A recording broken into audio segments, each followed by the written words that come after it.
j'ai bien aimé parce que même dans les chants de ce matin, il y avait plein de thématiques qui sont proches du message. Donc je voudrais vraiment parler de cet aspect de la vie chrétienne où Jésus-Christ vient vivre en nous. Christ vit en nous et toute la force qu'il y a là-dedans. Donc on va juste prier si vous voulez bien. Et si vous voulez partager aussi sur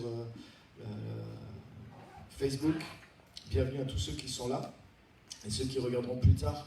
Et on va prier et on va se plonger dans la parole de Dieu. Est-ce que vous aimez la parole de Dieu? Oui. Amen. Un Cap Destiné, on essaie de communiquer ça aussi, l'amour de la parole, parce que tout vient de la parole. Il y a tellement une telle richesse, et il faut la découvrir, parce qu'elle est là. Elle est tout près de nous.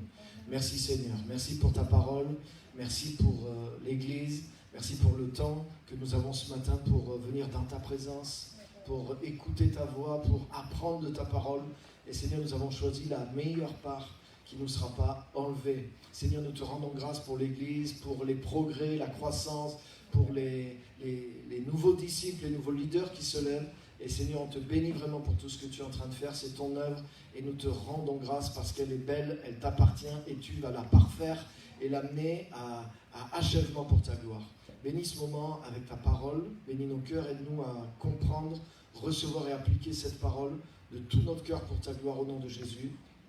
Amen. Amen. Amen. On va lire un passage, si vous voulez bien avec moi. Venez dans Colossiens chapitre 1 et je voudrais qu'on lise les versets 26 à 29. Et si, juste pour ce passage, on peut avoir la version NBS, Nouvelle Bible Seconde, ce serait le ciel sur la terre. Donc Colossiens chapitre 1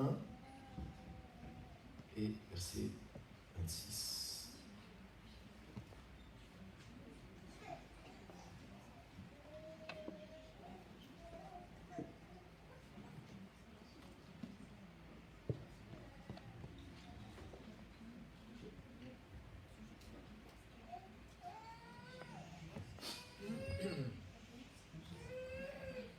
Donc Colossiens chapitre 1 et verset 26.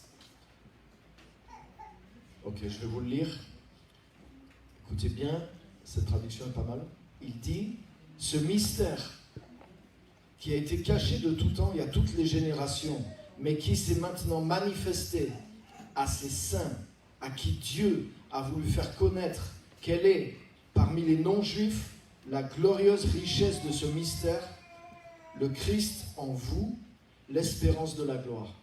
C'est lui que nous annonçons, en avertissant tout être humain et en instruisant tout être humain en toute sagesse, afin de porter tout être humain à son accomplissement dans le Christ. C'est pour cela que je me donne de la peine, en combattant par son action, qui, avec puissance, est à l'œuvre en moi. Alléluia.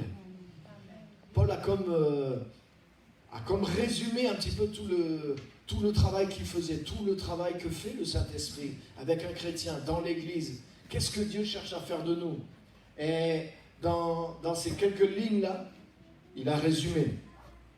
Regarde ce qu'il dit au verset 28. Il dit, c'est lui, Christ, mais il dit d'une manière spéciale, Christ en nous. C'est lui que nous annonçons en avertissant tout être humain. Donc ça concerne tout être humain. Tout être humain doit être averti, doit être au courant. Ensuite, instruire tout être humain en toute sagesse, afin de porter tout être humain à son accomplissement, à sa maturité dans le Christ. Alléluia. Alléluia. Et tu sais quoi, Dieu aime chacun d'entre nous. Dieu a appelé chacun d'entre nous, c'est la raison pour laquelle nous sommes là. Mais je voudrais te dire, c'est pas fini. Être sauvé, être baptisé, avoir reçu le Saint-Esprit, c'est la fin d'une vie ancienne. Mais c'est le début d'une vie nouvelle. Et c'est pas, ça y est, c'est pas, ça y est, maintenant les choses sont arrivées dans ma vie chrétienne et je suis arrivé. Ou soit j'attends le retour de Jésus, ou soit j'attends de mourir pour aller au ciel. Non, non, non. Je voudrais te dire, tu es rentré dans quelque chose qui est le début. Alléluia. Et il y a plusieurs pas qui sont là pour que tu puisses grandir, pour que la vie de Jésus qui est à l'intérieur de toi puisse continuer de grandir, jusqu'à ce que, comme on l'a lu là, tu puisses devenir quelqu'un qui est accompli en Jésus-Christ. Alléluia. Vous savez, dans la religion traditionnelle, pour ne pas la nommer le catholicisme, Hein? Donc c'est pas que je veux l'enfoncer, mais il y a des choses dedans. Par exemple, tu vois souvent un petit Jésus dans les bras d'une grande Marie. Mais quand le prophète Ésaïe, écoute bien, quand le prophète Ésaïe a annoncé la venue du Sauveur, il a dit, un enfant nous est né, mais un fils nous a été donné. Et je vais te dire une chose, l'enfant Jésus ne sauve personne. Un enfant nous a été donné, mais un enfant nous est né, pardon, mais un fils nous a été donné. Et le verset qu'on connaît tous, nous, chrétiens, Jean 3,16, car Dieu a tellement aimé le monde qu'il a donné son fils. Il n'a pas donné un enfant. L'enfant est venu, mais il est devenu un fils, et c'est par le fils que nous sommes sauvés. Et si l'enfant n'avait pas grandi, les amis, ne soyons pas sauvés. Et tu sais quoi? C'est la même chose pour le chrétien. Si le chrétien, la chrétienne reste un enfant, alors il y a quelque chose qui ne peut pas arriver. La Bible dit dans Romains 8 que le monde autour de nous, le monde entier, il attend la révélation des fils de Dieu. Des fils et des filles de Dieu. Ce qui amène le salut dans le monde, c'est lorsqu'il y a des fils, lorsqu'il y a des filles qui sont matures. Et c'est pour ça que l'ordre de Jésus qui nous a donné, c'est de faire de toutes les nations des disciples. Pas faire juste des chrétiens, pas faire juste des sauvés, mais de faire des disciples. Je suis en train de relire les Actes des Apôtres et je vois comment Paul opérait. Il allait dans une ville, il touchait un endroit où il y avait des gens qui croyaient dans la Bible. Il prêchait l'évangile et une fois que des gens étaient réceptifs, croyaient que Jésus était le Messie, il travaillait avec eux. Et plusieurs fois ça revient, il dit, une fois qu'il eut fait un certain nombre de disciples, et quand la persécution le pressait, il quittait la ville. Mais il laissait des disciples, pas juste des sauvés, pas juste des gens qui avaient cru, pas juste des croyants, mais des disciples. C'est-à-dire quelqu'un qui sait faire quelque chose avec ce qu'il a cru et qui va commencer à reproduire et à multiplier ce qu'il a cru. C'est la raison pour laquelle dans cette église, on ne vous laisse pas tranquille. C'est la raison pour laquelle on veut que vous soyez dans les cellules. C'est la raison pour laquelle on veut que vous passiez dans les week-ends de rencontre. C'est la raison pour laquelle Cap Destiné est là chaque année. Et vous savez quoi? C'est du travail pour nous. Mais nous avons saisi quelque chose, les amis. Et encore d'autres choses encore qu'on veut faire pour aller encore plus loin. Parce qu'on ne veut pas simplement avertir tout homme par l'évangélisation. On ne veut pas simplement instruire tout homme par exemple, le culte le dimanche. Mais on veut également amener toute personne à devenir mature dans le Christ. On ne veut pas simplement engendrer des enfants de Dieu, mais on veut que chaque enfant puisse devenir une fille, puisse devenir un fils mature par lequel la gloire de Dieu, par lequel l'évangile va pouvoir reproduire du fruit dans le monde dans lequel nous sommes. Alléluia!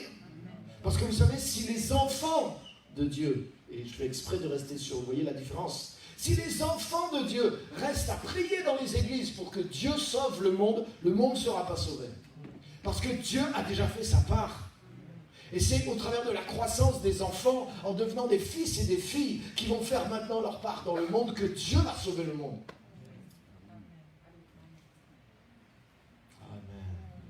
Amen. Alléluia.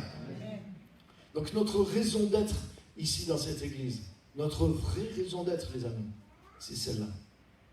Tout ce qu'on fait autour vise ce but. On a une bonne louange, on a une belle salle bien équipée.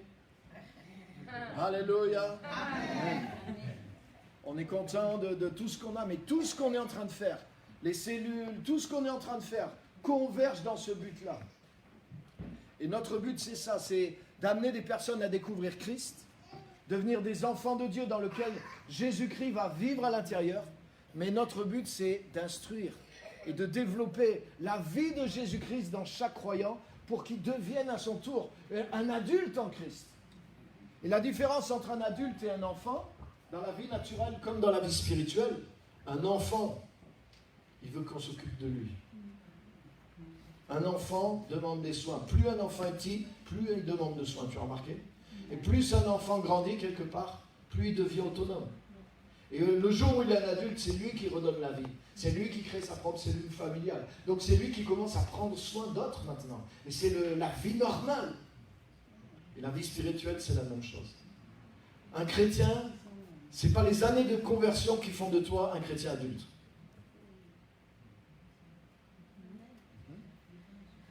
Non? Ah oui. Il y a des chrétiens qui ont mûri avec le temps, mais il y en a d'autres qui n'ont fait que vieillir. C'est pas la même chose. Tu as des jeunes, tu as des jeunes chrétiens, mais qui reproduisent déjà la vie de Jésus-Christ qui est en eux. En réalité, ils sont plus adultes. Est-ce que vous êtes là? Alléluia. Et ce que Paul faisait, et j'aime le verset 29, il dit « C'est pour cela que je me donne de la peine en combattant par son action qui avec puissance est à l'œuvre en moi. » Et quand tu regardes tout ce que Paul traversait, je suis en train de relire un petit peu ce que Paul faisait dans les Actes, mais franchement, c'est plus qu'il se donnait de la peine. Lui, il avait mis carrément sa vie sur l'autel. Et puis, il allait dans une ville, on le persécutait, on le frappait, on le fouettait, il ressortait de là, il allait dans une autre, on le mettait en prison, on le tabassait, il ressortait, il a été emprisonné.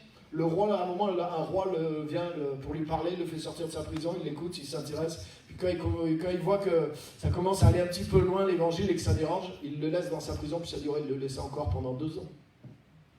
Donc Paul et il ne s'arrêtait pas.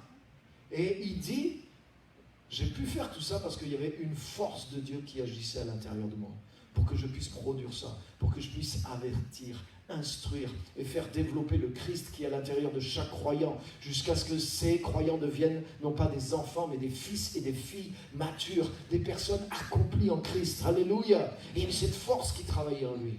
C'est extraordinaire. Alléluia. C'est quoi devenir un leader, devenir un pasteur, devenir ce que tu veux? C'est pas une question d'avoir un nom. C'est question d'avoir développé la vie de Jésus-Christ à l'intérieur de toi. Si Christ est en toi pour toi, mais pour le monde qui est autour. Si Christ grandit en moi, mais forcément ma vie doit commencer à devenir comme celle que Jésus a été pendant qu'il était sur la terre. Et au bout d'un moment, Jésus sur la terre, il s'est mis à s'occuper des affaires de son Père, ce qu'il avait dit déjà depuis l'âge de 12 ans, il avait ce projet en tête. À 12 ans, il était encore un enfant, il ne pouvait pas le faire, mais il avait l'idée en tête, il avait la vision en tête. Mais quand il a eu l'âge de 30 ans, il l'a vraiment fait. Alléluia. Il s'est occupé des affaires de son Père, parce qu'il y avait une force qui agissait en lui. Quand Paul a reçu Christ sur le chemin de Damas, il n'a pas fait juste une expérience extérieure, mais Jésus-Christ est venu vivre à l'intérieur de lui. Et Paul a pris le temps pour faire grandir la vie de Jésus-Christ à l'intérieur de lui. Et avec ce temps-là de maturation, Paul a commencé à devenir, et la vie de Paul a commencé à devenir aussi le reflet de la vie de Jésus-Christ sur terre. Et sa vie a commencé à devenir une manifestation de Jésus-Christ, qui a commencé à influencer, à toucher et à porter du fruit dans le monde qui était autour de lui. Alléluia.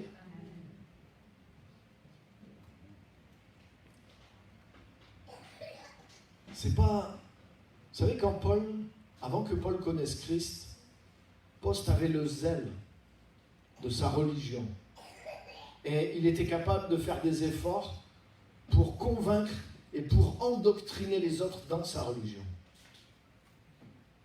Ou pour se battre contre ceux qui annonçaient un autre message que sa religion.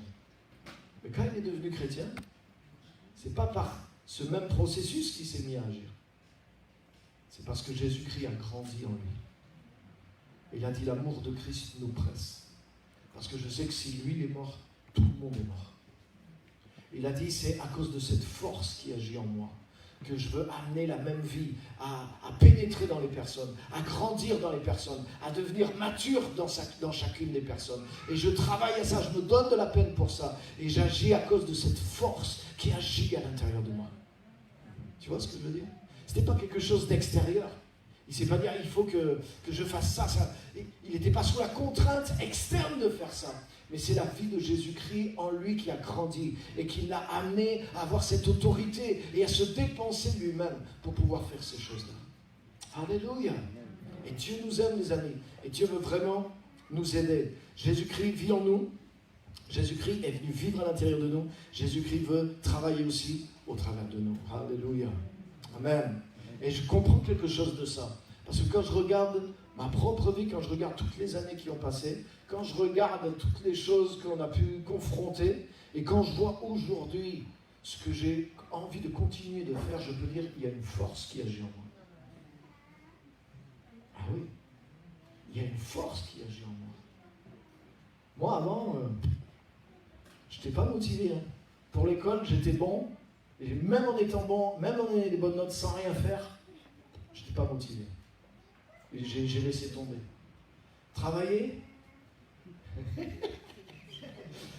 je connais des gens qui le font aussi. Je n'étais pas motivé non plus.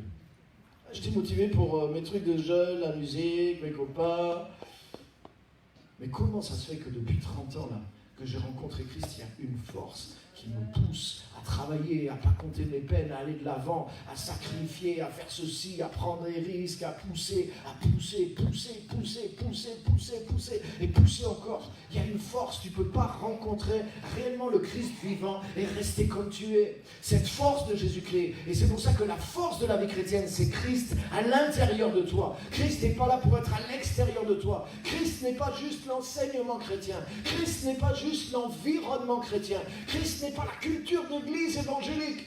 Christ est lui-même qui vient vivre à l'intérieur de toi. La vie chrétienne commence par lorsque Jésus vient vivre à l'intérieur de toi. Alléluia! Et ce Jésus qui vient vivre à l'intérieur de toi veut grandir à l'intérieur de toi. Pour que tu parviennes, comme on l'a lu, à l'accomplissement, pour que tout être humain parvienne à l'accomplissement en Jésus-Christ, devienne un fils, devienne une fille qui est mûre en Jésus-Christ. Alléluia! Alléluia! Ça, tu sais quoi? C'est le désir de Dieu pour ta vie. La Bible dit que tous ceux que Dieu a choisis, il les a connus et il les a prédestinés à devenir semblables à l'image de son propre Fils. Ça veut dire ça. Je vais te dire quelque chose. Si tu grandis plus spirituellement dans ta vie chrétienne, il y a quelque chose qui n'est pas normal. Dans la vie humaine, tu atteins la stature d'adulte au bout de quelques années. Après, tu grandis plus, tu grandis intérieurement, ta sagesse se développe. Mais ta stature physique, tu l'atteins assez rapidement, au bout de 15-20 ans. Mais dans le Christ, ça n'a rien à voir. La Bible dit, même au moment où ton être extérieur, ton corps, va décliner, Paul disait, notre être intérieur se renouvelle de jour en jour. Donc la vie Zoé, la vie de Christ à l'intérieur de toi, elle ne suit pas le même chemin, elle ne dégénère pas. C'est une vie qui est appelée à se régénérer constamment. Si tu contemples toujours le Seigneur, tu seras transformé de gloire en gloire par le Seigneur. Il y a une traduction qui dit d'une gloire à une gloire plus grande. Alléluia. Proverbe 4,18 dit que le chemin du juste, c'est comme, il commence comme par le lever du soleil, mais il se poursuit jusqu'à ce que le soleil soit au plus chaud à son zénith. Ça veut dire que la vie de celui qui devient juste en Jésus-Christ, c'est Dieu l'a prévu pour une vie de croissance, jusqu'à un accomplissement. Donc tu ne peux pas stagner dans ta vie chrétienne. Mais si tu as soif de grandir plus, si tu as soif de connaître plus, si tu as soif de devenir comme lui, tu vas trouver toujours le moyen de grandir dans la personne et dans la présence de Jésus-Christ. Alléluia. Je voudrais te dire, tu es appelé à ça. Je veux te dire, quand tu es né de nouveau, c'est un enfant qui est arrivé. C'est juste un enfant. Mais tu dois devenir un fils. Ta responsabilité, c'est de prendre les éléments que Dieu te donne pour devenir un fils et une fille accomplie, adulte, mature, qui devient une bénédiction, qui manifeste Dieu dans le monde et qui devient la solution de Dieu pour le monde. La solution de Dieu ne va pas venir simplement de tes prières. La solution de Dieu, c'est toi que Dieu a mis dans le monde. Jésus-Christ est né à l'intérieur de toi. Pour qu'en grandissant à l'intérieur de toi, ta propre vie devienne un véhicule et une solution. L'idée même de l'Église, c'est ça. Jésus est la tête du corps. Donc ça veut dire que s'il grandit dans ce corps, s'il peut saisir ce corps, s'il est à l'aise pour faire ce qu'il veut avec ce corps, c'est là que son œuvre et sa révolution se produisent dans le monde. Et c'est comme ça que Dieu a prévu d'agir. Au travers de nous, au travers de notre croissance. Donc ta croissance est nécessaire. Ma croissance est nécessaire spirituellement. Alléluia.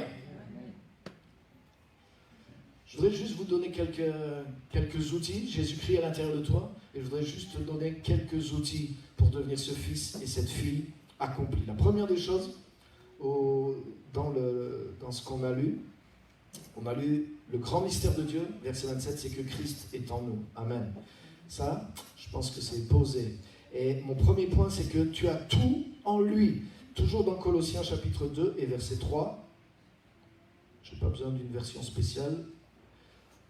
Colossiens 2, 3.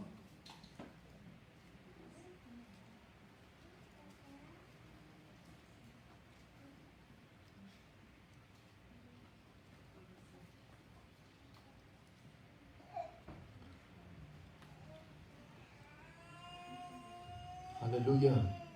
Il dit que en Jésus, dans ce mystère de Christ qui est en nous, sont cachés tous les trésors de la sagesse et de la connaissance. C'est fou ça, non? Des fois on se dit, mais comment ça se fait alors que j'arrive pas à savoir des fois pour des toutes petites choses. C'est que des fois on lit la Bible et c'est comme si on le voit d'une manière théorique ou abstraite. Mais tout ce qui est écrit est réellement vrai. Ça veut dire s'il écrit ça, en Jésus sont cachés tous les trésors de la sagesse et de la science, de la connaissance. Ça veut dire dans le Christ qui est en toi, il y a suffisamment de ressources, de sagesse et de connaissances dont tu as besoin. Mais tu dois creuser ces choses-là.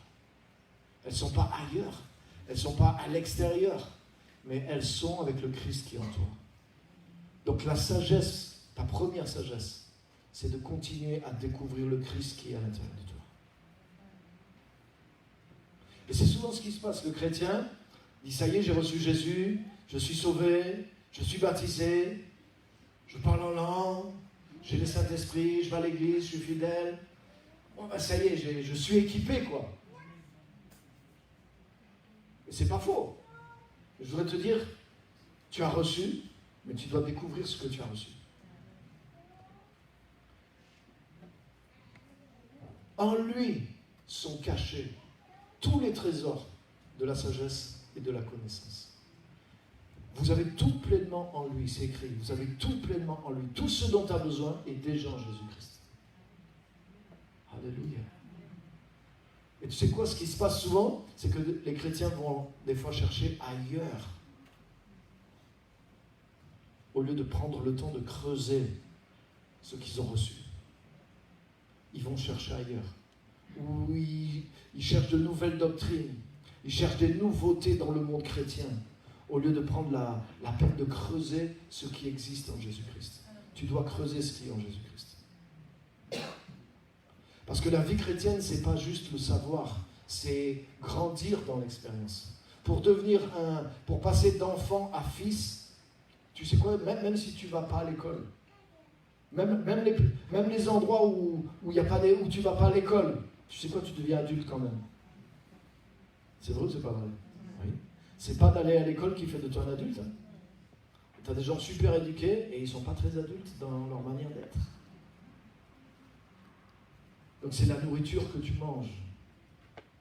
C'est ce qui vraiment pénètre en toi et qui va nourrir ce qui est en toi. L'exercice, la nourriture, l'eau, c'est ça qui va faire que tu vas grandir physiquement. Mais c'est la même chose spirituellement. Tu as besoin de transformer dans ton expérience en croissance les choses que tu vas apprendre de Dieu. Pas juste les choses que tu vas savoir dans ta tête, mais les choses que tu vas connaître de Dieu, que tu vas puiser dans la relation avec Dieu. Alléluia! Bon, par exemple, je recherchais quelque chose ardemment pendant mes premières années de vie chrétienne. Et j'ai lu, j'ai bouffé des centaines de messages, j'ai lu ma Bible, mais il m'a fallu 6 ans. Il m'a fallu 6 ans de chercher Dieu, de prier, de tâtonner, pour que je perce quelque chose et que je découvre une vérité qui a commencé à changer vraiment ma vie. Cette vérité que je cherchais pour savoir comment être en relation avec Dieu. J'ai mis 6 ans pour la trouver. Et peut-être je l'ai entendu prêcher, mais je ne la comprenais pas. Ce n'était pas juste un savoir, mais il a fallu que je creuse. Il a fallu que je trouve cette expérience. Et elle m'a transformé. Alléluia. Il y a des gens dans l'Ancien Testament. La Bible dit que l'Esprit de Christ était déjà présent dans certaines personnes dans l'Ancien Testament. Et ils ont commencé à discerner d'avance. Ils ont commencé à voir. Et ils ont commencé à prophétiser certaines choses qui étaient pour nous. Mais ils en ont eu comme un avant-goût. Alléluia. Par exemple, Salomon, comment ça se fait que Salomon a reçu une telle sagesse? David, comment ça se fait que David a pu faire de telles choses? Comment ça se fait que David a pu savoir de telles choses sur le Messie? Par exemple, même Jésus a coincé les pharisiens qui essayaient de le coller avec la parole. Jésus leur a dit, mais d'après vous, le Messie, il est le fils de qui? Vous connaissez ce passage? Les pharisiens, oh oui, on connaît, il est fils de David, c'est évident. Dieu a promis que... Donc Jésus leur dit, ok. Il dit, mais alors comment ça se fait que David lui-même, par le Saint-Esprit, appelle le Messie mon Seigneur? Puisqu'il dit, le Seigneur a dit à mon Seigneur. Donc si David, s'il était déjà le Seigneur de David, comment peut-il être son fils? À partir de ce moment-là, personne n'osa plus lui poser des questions, dit la Bible. Et Jésus n'avait pas seulement la réponse, Jésus était la réponse vivante à cette question.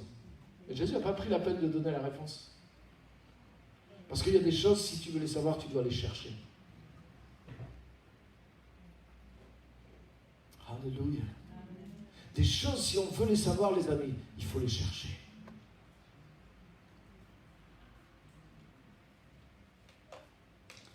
J'ai découvert une chose, c'est que Dieu donne les clés uniquement à ceux qui veulent ouvrir les portes. Et c'est vrai. Des fois, tu demandes quelque chose, mais est-ce que tu le veux vraiment? Salomon voulait vraiment la sagesse.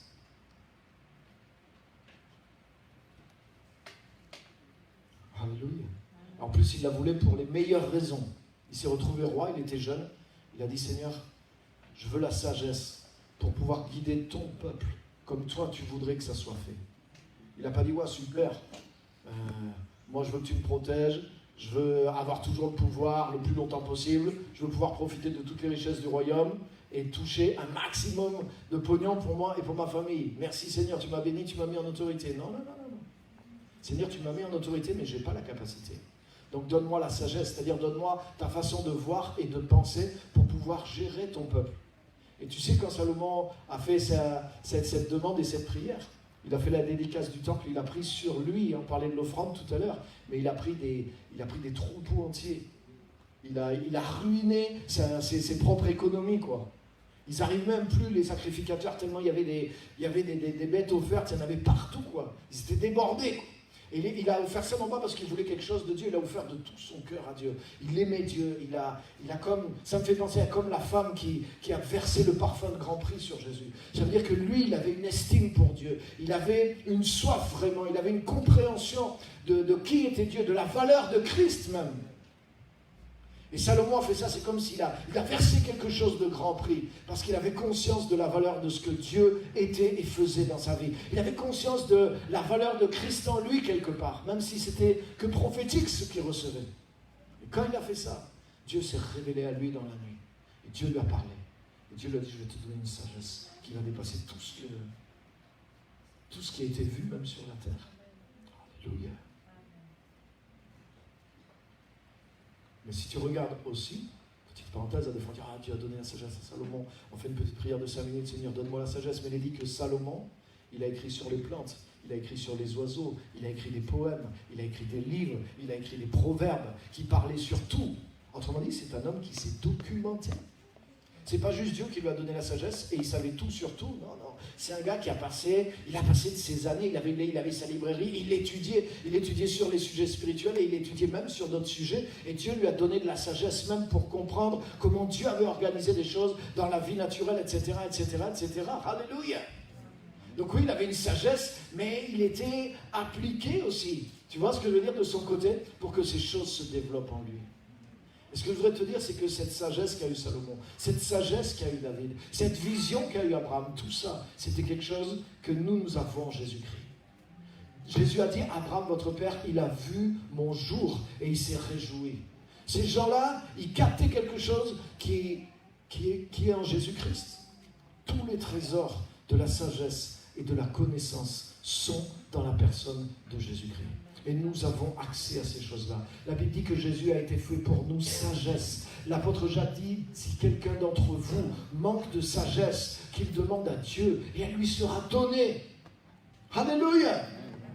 Tu ne crois pas que Dieu peut te donner la sagesse? Bien sûr, Dieu peut te donner la sagesse. Et la sagesse, ça ne veut pas dire devenir sage.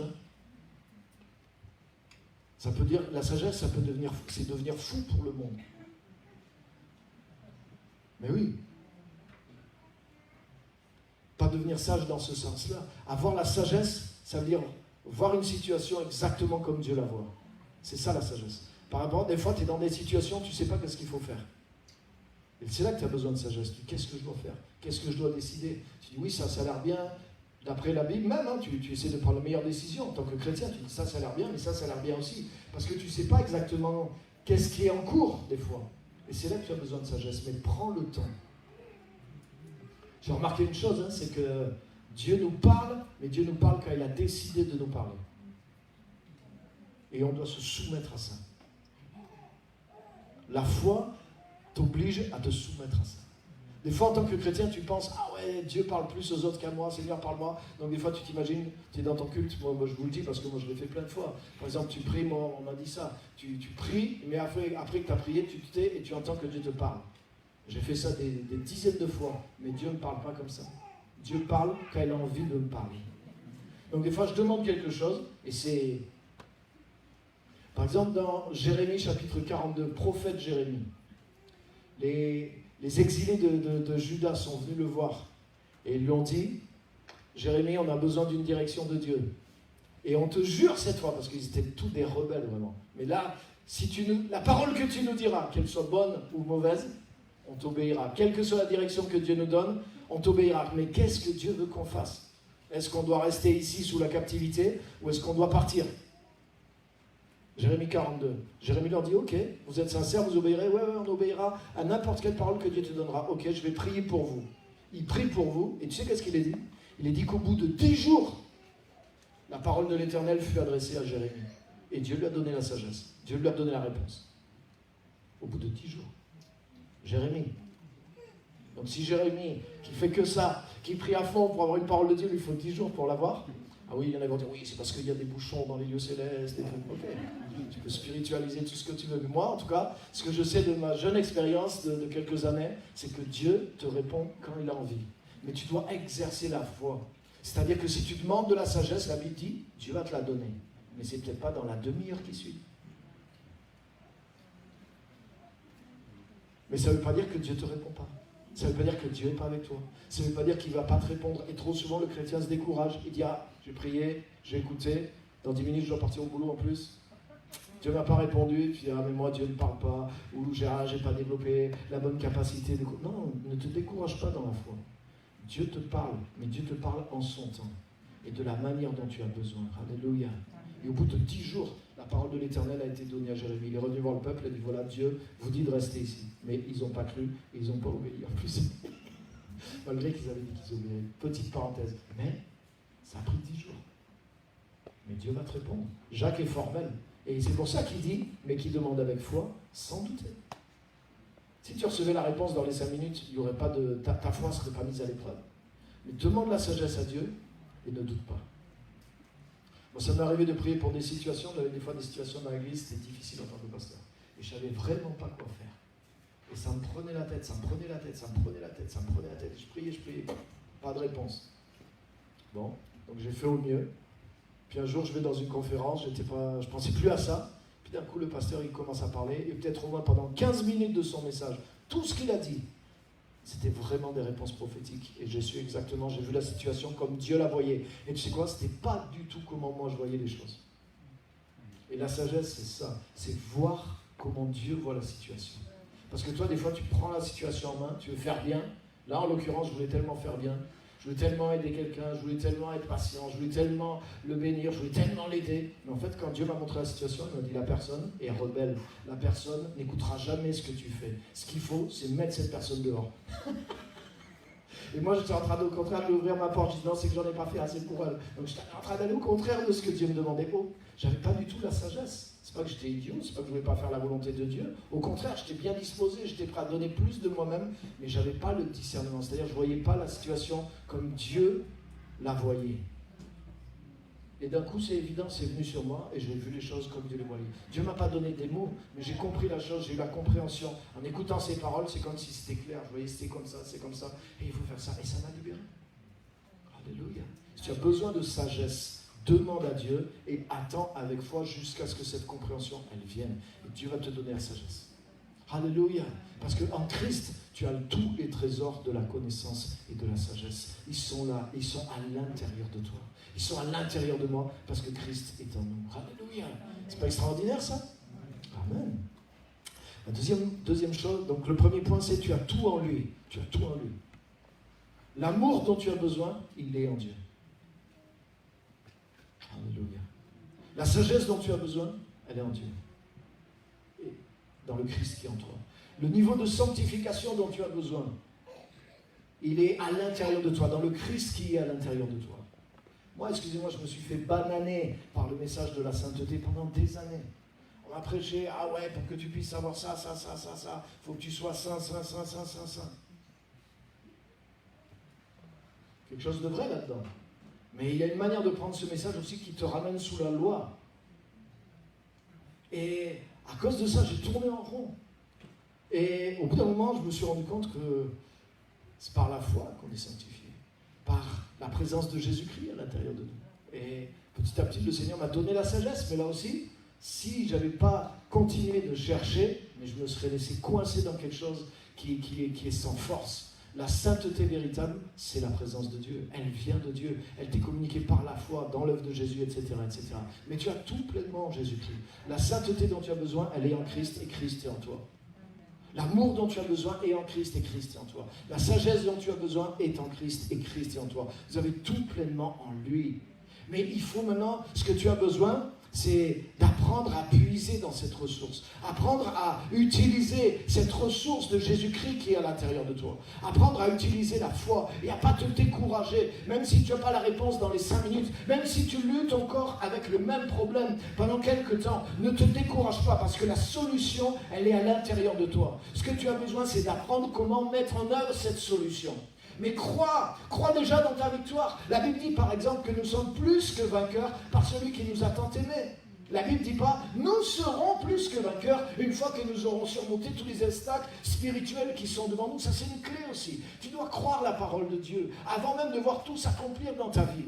Moi je n'ai pas résolu tous mes problèmes. Ni les problèmes que j'ai avec moi-même. Mais j'ai compris que Jésus est ma solution depuis longtemps. Donc j'ai la solution à tous mes problèmes, c'est Jésus, cette solution est en moi. Amen. Donc j'ai choisi de fixer les regards sur cette solution déjà. Je suis déjà dans la victoire.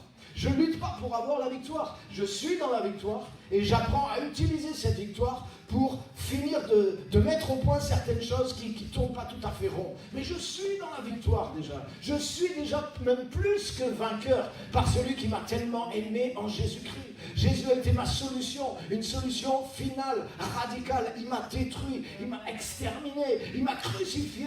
J'ai été crucifié avec lui. Et mon être nouveau était ressuscité avec lui. Et je vis en lui et il vit en moi. Vu sous cet angle, déjà, je suis dans une autre position que depuis n'importe quelle autre position. Et j'ai appris à vivre depuis cette position. Et apprendre à soumettre les choses qui essayent de gagner du terrain à cette position. Parce que la vérité, c'est même tant qu'il y a des choses peut-être pas résolues, mais la vérité avant tout ça, c'est que je suis dans cette position. Et je domine sur ces choses. Parce que je suis plus que vainqueur par celui qui m'a tant aimé. Et c'est vrai de moi. Et c'est vrai pour toi aussi. Alléluia! Alléluia! La deuxième chose que je voudrais...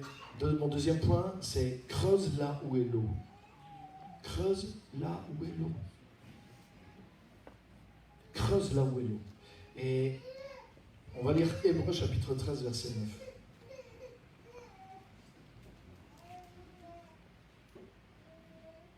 Tu as trouvé l'eau. L'eau, c'est Jésus. Et là, il n'y a pas de doute là-dessus. Il est la source d'eau vive.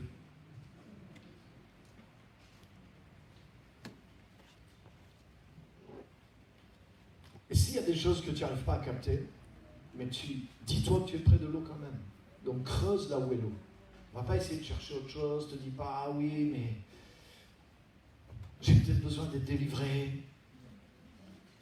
Si tu as fait le week-end de rencontre 2-3 fois, ça y est, tu es délivré, je te garantis. Si tu as vraiment donné ta vie à Jésus-Christ, si tu as renoncé à ton passé, je te garantis que tu es délivré, que tu es bien délivré.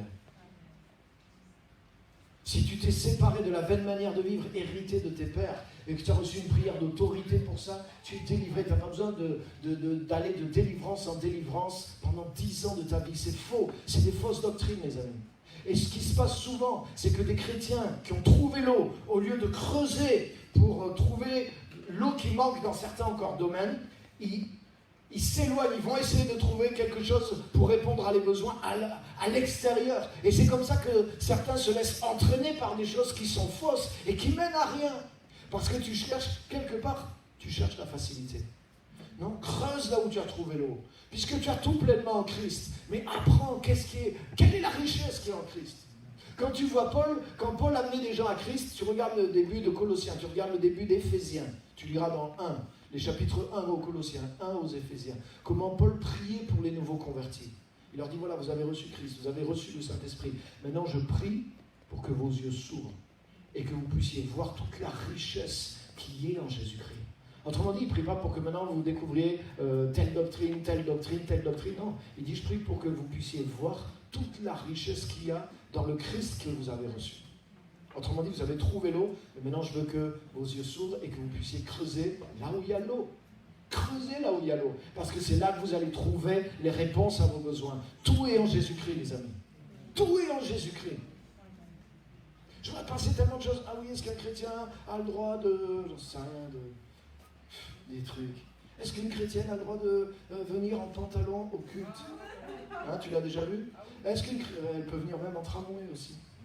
Elle peut venir en pantalon, en chaussures, en tramway, en voiture, en trottinette, oui. Alors, c'est toujours les femmes, ce genre de choses. Est-ce qu'un homme a le droit de porter les cheveux longs? Est-ce qu'un homme a le droit de faire ceci? Mais où est Jésus-Christ dans tout ça? C'est comme si... ça montre que tu t'es éloigné de l'essentiel. Mais si tu as trouvé la source qui est Christ en toi, et que tu développes Christ en toi, mais tu sais que toutes ces choses-là sont sans valeur. La manière dont tu t'habilles, que tu aies les cheveux courts, que tu aies les cheveux longs, que tu... Mais c'est quoi le problème? Hein? Est-ce qu'un homme chrétien a le droit de porter de la barbe?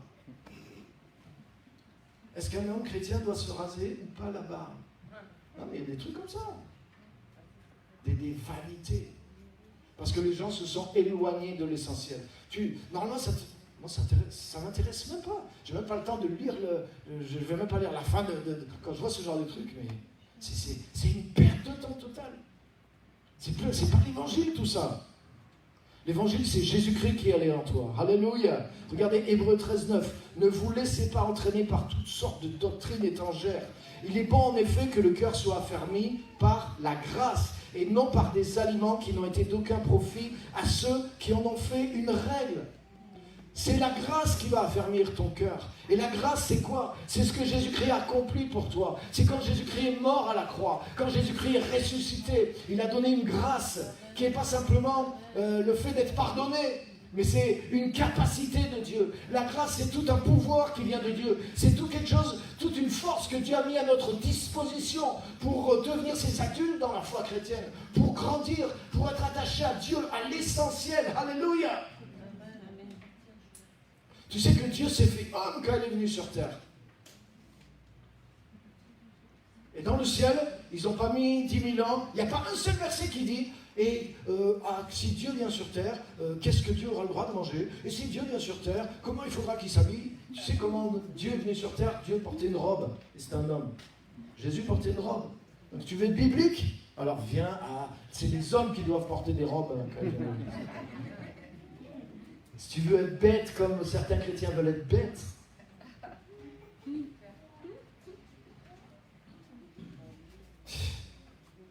Jésus avait les cheveux longs. Il était naziréen. Jésus avait la barbe. Donc si on veut être biblique, il faut venir en jupe. Il faut venir avec des cheveux longs. Il faut venir avec des barbes. Les femmes dans l'Ancien Testament, elles avaient des boucles au nez, mon ami. Lis dans l'Ancien Testament. Elles avaient des boucles de nez, des boucles d'oreilles.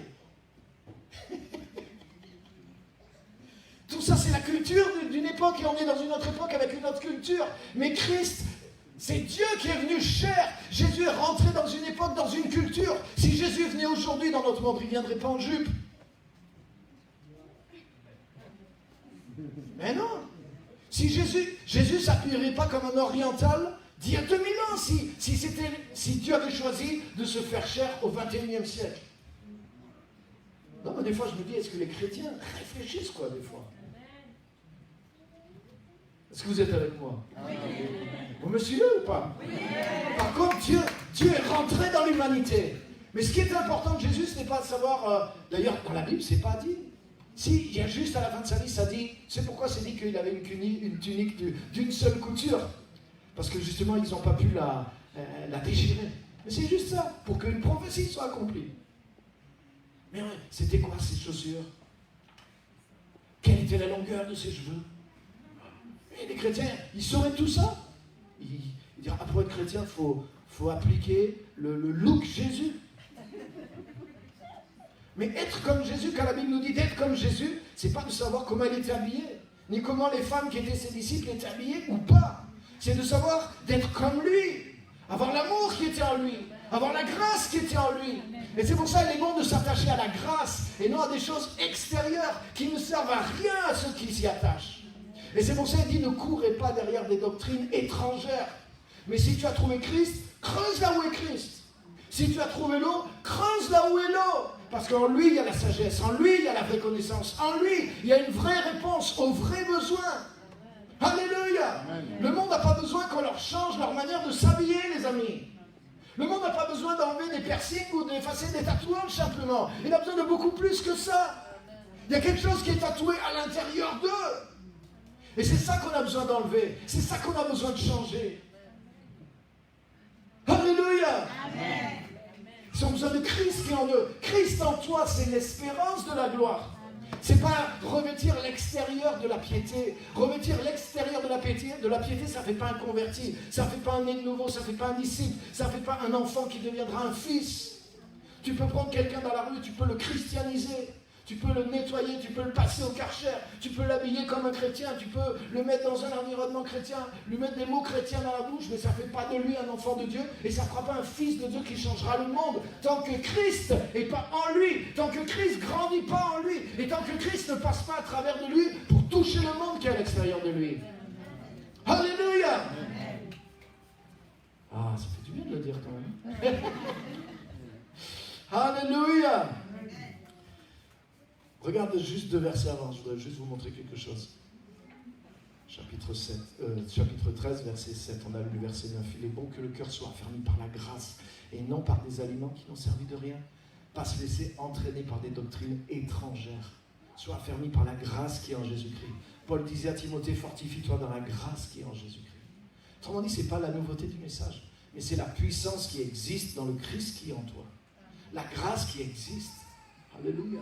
Découvre le message de la croix. Ah, mais je connais le message de la croix. Tu connais le message de la croix, tu as de la chance. Parce que moi, depuis 30 ans que je l'explore, je me rends compte que je le connais peu. Pas le message, mais toute la réalité. Tout ce que Jésus-Christ a fait à la croix.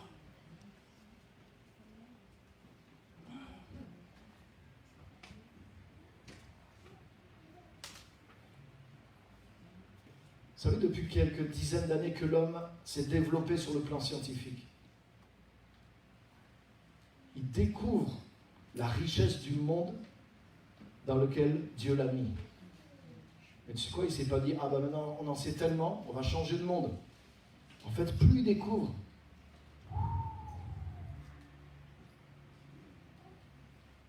l'univers dans lequel on est là.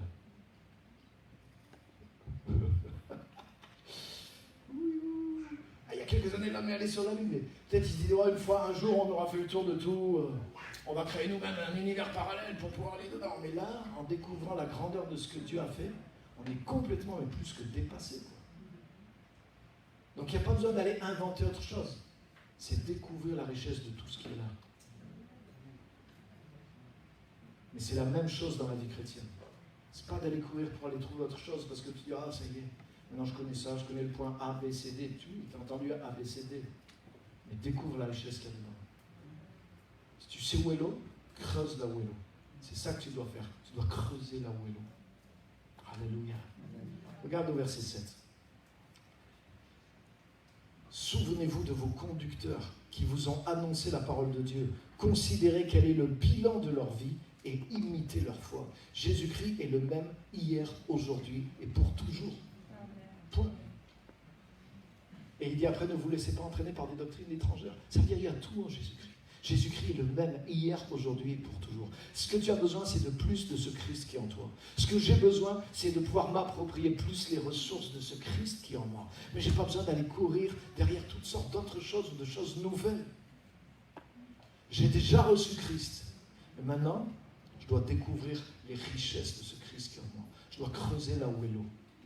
Et il dit, j'ai vraiment aimé cette parole. Il dit, souvenez-vous de vos conducteurs qui vous ont annoncé la parole de Dieu. Considérez quel a été le bilan de leur vie et imitez leur foi. Ouh. Ça veut dire qu'à l'époque, tous les conducteurs de l'église, il n'y en avait aucun qui avait mal fini.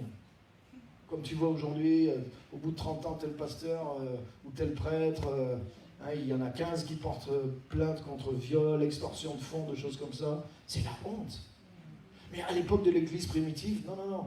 Tous ceux qui avaient démarré, tu pouvais dire, ils disaient à tous, quoi. Regardez la fin de leur vie. Ces gens-là avaient Christ, ces gens-là ont développé Christ, et tous, ça les a menés immanquablement vers l'accomplissement. Tous, ils sont devenus des filles, tous, ils sont devenus des fils, tous, ils sont marqués, tous, ils sont dignes d'être imités, tous, ils sont des héros, tous, ils ont ouvert des voies et des chemins. Imitez leur foi. Considérez Moi, aujourd'hui, des fois...